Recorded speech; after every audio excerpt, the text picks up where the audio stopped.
In the previous video, we launched a test run on a representative workset and walked through how the pipeline is structured. Now that the pipeline has finished, let's go through the outputs. Each process produces outputs that appear on the right side in the Output Navigator. Click the eye icon next to any output to toggle whether it's displayed in the live view. By default, the most recently generated output is shown automatically. Look closely at the tags next to each output name. They tell you the data type at a glance. Let's go through each type. A binary output is a mask. Each pixel is either 1 for foreground or 0 for background. Binary masks define regions of interest like cells or lipid droplets. When displayed in TomoAnalysis, the mask appears in a single solid color, red by default, so you can clearly see which area is the foreground. A label output goes one step further. Instead of just foreground or background, each individual object gets a unique integer value. This is called instance segmentation, and it's what enables per-object measurements.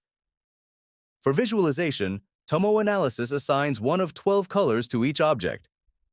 If your image has more than 12 objects, the colors will repeat. But this is only a visualization limit, not a grouping or classification. A float output stores continuous value data. Pixel values include decimals rather than just 0 or 1. Float outputs serve as evidence used by later processes to create object masks. A common example in this pipeline is the gradient image from C-2, gradient Gaussian processing. It enhances cell boundaries from the HT image, which the pipeline then uses to build the cell boundary mask. Keeping the float intermediate lets you preserve detailed information before committing to a binary decision. Finally, a measure output is a quantitative table. It contains counts, volumes, refractive index values, dry mass, and other measurements collected from the segmented objects. Each measure output is paired with two things: a label mask, which tells the pipeline which objects to measure, and a source image, which provides the values being measured, usually the HT image, but it can also be an FL channel or another float output.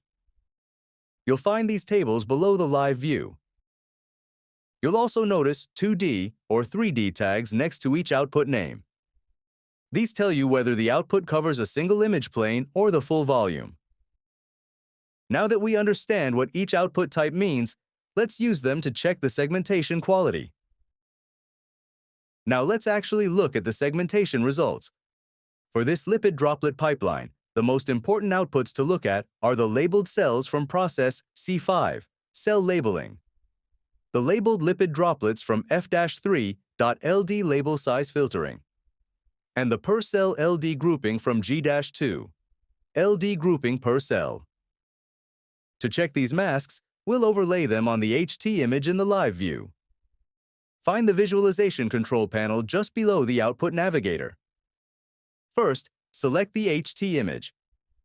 Then, in the Visualization control panel, adjust the data range so that the cell structures are clearly visible. Then turn on the final lipid droplet label, F-3.LD label size filtering. You can also turn on the cell labels from C5, cell labeling, and adjust the transparency in the Visualization control panel to overlay the segmentation mask on the HT image, allowing easier identification of the cells associated with the lipid droplets. This simple overlay is often enough to judge segmentation quality.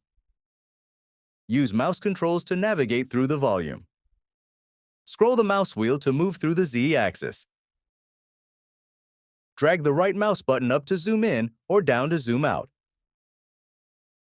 Hold the middle mouse button and drag to pan. While scrolling through slices, pay attention to 3 key points. First, are the target structures fully captured? Second, are any objects incorrectly merged together or split apart? Third, are background regions being falsely segmented as objects? This inspection is what prevents problems from carrying through to the full batch. Rather than aiming for perfect segmentation at this stage, what matters is that the results are consistent and meaningful enough for your research question. Once you've looked it over, you have a couple of options for what to do next. If the segmentation quality looks reasonable, you can proceed directly to batch analysis, skip ahead to video 6. If not, you'll need to adjust parameters such as thresholds or size filters. That's covered in the next video. To summarize, Test Run lets you verify segmentation quality on a single representative workset before committing to a full batch. In the next video, we'll adjust pipeline parameters to improve the analysis results.